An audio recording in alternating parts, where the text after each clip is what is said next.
லக்னோல விஜய் அப்படின்ற ஒரு பையன் இருந்தான். அவன் ஜானு அப்படின்ற ஒரு பொண்ணை காதலிச்சிட்டு இருந்தான். ஒரு நாள் ஜானுவோட அப்பா வசீம் கிட்ட போய், ஹலோ அங்கிள். வா விஜய், எதுக்காக வந்திருக்க? உனக்கு ஏதாவது பணம் ஏதாவது தேவைப்படுதா? சொல்லு, தரேன். அங்கிள், அது நான் ஒன்று சொல்லுவேன், தப்பா எடுத்துக்காதீங்க. நான் உங்க பொண்ணு ஜானுவை காதலிக்கிறேன். எங்க 2 பேருக்கும் நீங்க தான் கல்யாணம் பண்ணி வைக்கணும், ப்ளீஸ்.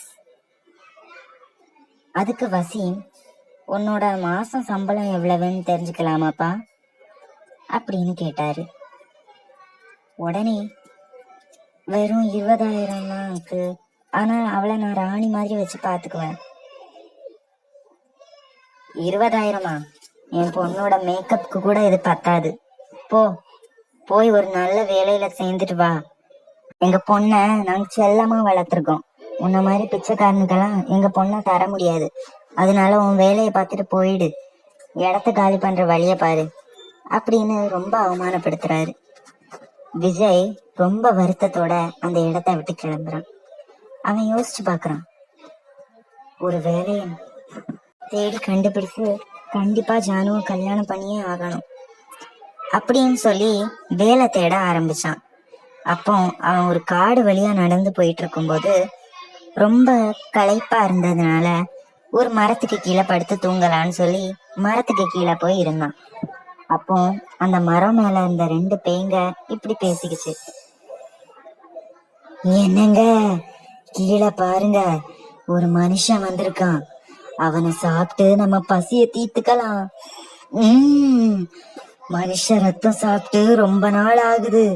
இன்னைக்கு அவனை சாப்பிட்டா போறேன். அது எல்லாத்தையும் விஜய் மேல இருந்து கேட்டுட்டே இருந்தான். அவனுக்கு என்ன பண்றதுன்னே தெரியல. இப்போ இந்த பேய்ங்க கிட்ட இரையாகிறதா இல்ல வேலை தேடி போறதா அப்படின்னு சொல்லி குழம்பி போயிருந்தான். அந்த நேரத்துல அவனுக்கு ஒரு யோசனை தோணுச்சு. உடனே மந்திரம் சொல்ற மாதிரி ஓம் அப்படின்னு சைகை காமிச்சான். அதுக்கப்புறமா தன்னோட பேக்ல இருந்து டியோட்ரண்டையும் லைட்டரையும் எடுத்து ஸ்ப்ரே பண்ணான். அந்த டியோட்ரண்டும் லைட்டரும் ரியாக்ட் ஆகி பெரிய தீ மாதிரி கிளம்பிச்சு. அத மேல இருந்து அந்த 2 பூதங்களும் பார்த்துட்டு இருந்தது.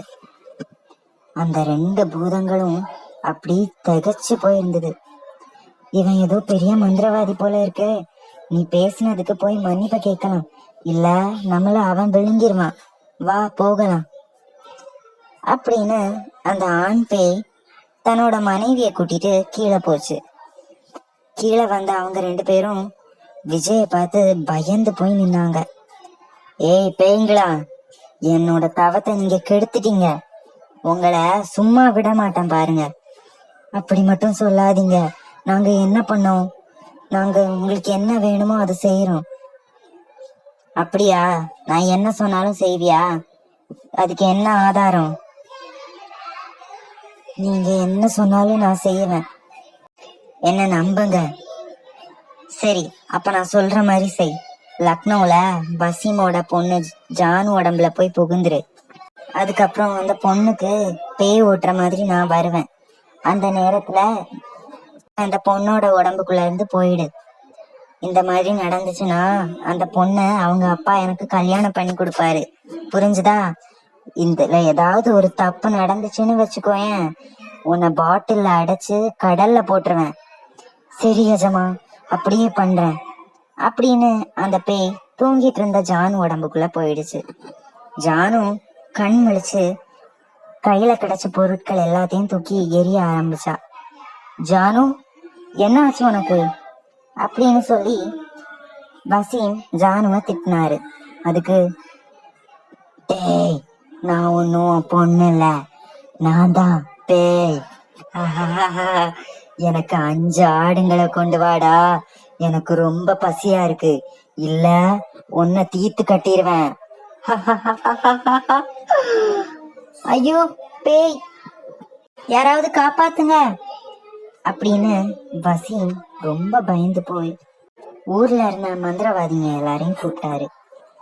அந்த மந்திரவாதிங்க எல்லாரும் ஜானு கிட்ட அனுப்பி வச்சாரு. என் பொண்ணை நீங்க தான் காப்பாத்தி ஆகணும் அப்படின்னு ரொம்ப கெஞ்சினாரு. அந்த மந்திரவாதிங்க ஜானு கிட்ட போனாங்க. எவ்வளவோ முயற்சி பண்ணாங்க. ஆனா அந்த பேய் ஒரு துளி கூட நகரல.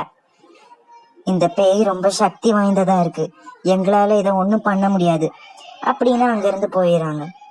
வசீம் ரொம்ப வருத்தப்பட்டுட்டு இருந்தாரு. அந்த நேரத்துல விஜய் அங்க வந்து, எனக்கு ஒரு வாய்ப்பு கொடுங்க அங்கிள், நான் ஜானுவ அந்த பேய்கிட்ட இருந்து காப்பாத்துறேன். சரி விஜய், நீ மட்டும் என் பொண்ணை காப்பாத்திட்ட, என் பொண்ணை உனக்கே கல்யாணம் பண்ணி தரேன். சரி அங்கிள், நீங்க சொன்ன மாதிரியே நான் பண்றேன். இப்ப ஜானு எங்க இருக்கா அப்படின்னு சொல்லி ஜானுவோட ரூமுக்குள்ள போனான். ஜானுவோட காது கிட்ட போய் அப்படின்னு சொன்ன உடனே அந்த பேய் ஜானு உடம்ப விட்டு ஓடிடுச்சு. அதை பார்த்து வசீம் ரொம்ப சந்தோஷப்பட்டாரு. மாதிரி